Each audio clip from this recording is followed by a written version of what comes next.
Genesis chapter 14. Abram rescues Lot. At the time when Amraphel was king of Shinar, Arioch king of Elazar, Kedorlaomer king of Elam and Tidal king of Goyim, these kings went to war against Bera king of Sodom, Bersha king of Gomorrah, Shinab king of Admah, Shemaba king of Zeboim, and the king of Bela, that is, Zoar.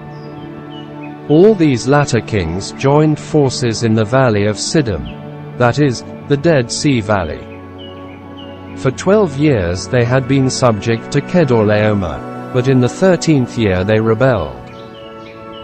In the 14th year, Kedorlaomer and the kings allied with him went out and defeated the Rephates in Ashtaroth Karnaim, the Zuzites in Ham, the Emites in Shaveh Kiriahim and the Horites in the hill country of Seir, as far as El Paran near the desert.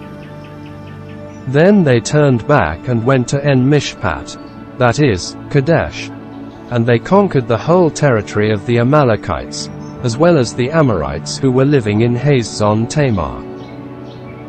Then the king of Sodom, the king of Gomorrah, the king of Admah, the king of Zeboim and the king of Bela, that is, Zoar, marched out and drew up the battle lines in the valley of Siddim against Kedorlaomer king of Elam, Tidal king of Goyim, Amraphel king of Shinar and Arioch king of Elazar, 4 kings against 5.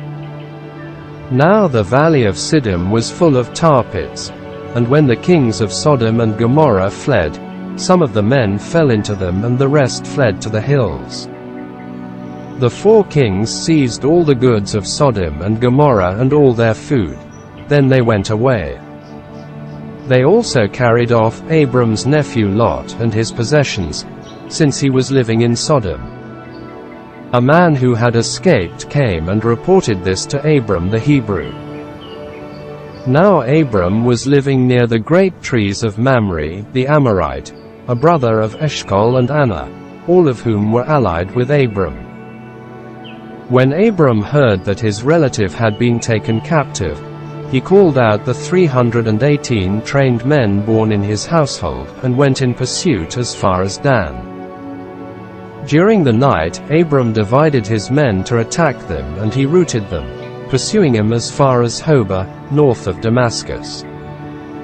He recovered all the goods and brought back his relative Lot and his possessions, together with the women and the other people. After Abram returned from defeating Kedorlaomer and the kings allied with him, the king of Sodom came out to meet him in the valley of Shaveh, that is, the king's valley. Then Melchizedek king of Salem brought out bread and wine.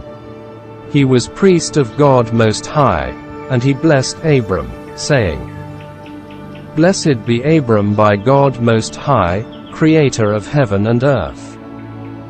And praise be to God Most High, who delivered your enemies into your hand." Then Abram gave him 1/10 of everything. The king of Sodom said to Abram, "Give me the people and keep the goods for yourself." But Abram said to the king of Sodom, "With raised hand I have sworn an oath to the Lord, God Most High, creator of heaven and earth, that I will accept nothing belonging to you, not even a thread or the strap of a sandal, so that you will never be able to say, 'I made Abram rich.' I will accept nothing but what my men have eaten and the share that belongs to the men who went with me, to Anna, Eshcol and Mamre. Let them have their share."